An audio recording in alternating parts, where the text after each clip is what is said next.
So I tried to dig into Sviart Dentures to see if this product is legit or scam, and here's the honest truth. Sviart Dentures are marketed online as a cheap custom-fit dentures set that you can install yourself at home without seeing a dentist. Ads claim AI-powered design, medical-grade materials, and a perfect, comfortable fit delivered quickly. What I've found during testing, when breaking down the marketing and user feedback, there are a lot of red flags and unrealistic promises. The product claims that you'll get a custom dental solution without professional impressions or adjustments. Something licensed dentists say is impossible because every mouth is unique.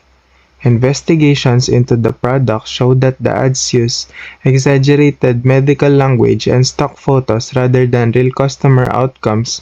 Many of the dentures delivered are reportedly made from cheap materials with poor or no fit.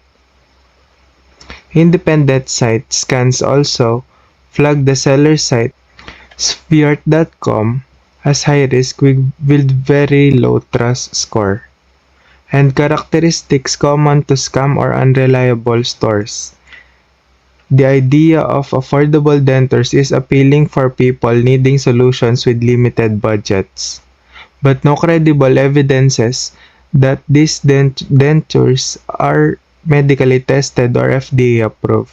Claims of AI-powered customization and dentist-level fit are unverified and misleading. Reviews and testimonials appear to be stock photos or fabricated content. Sviart dentures should be approached with extreme caution. The product's bold claims lack medical support, and evidence suggests poor quality results, misleading marketing, and possible safety concern.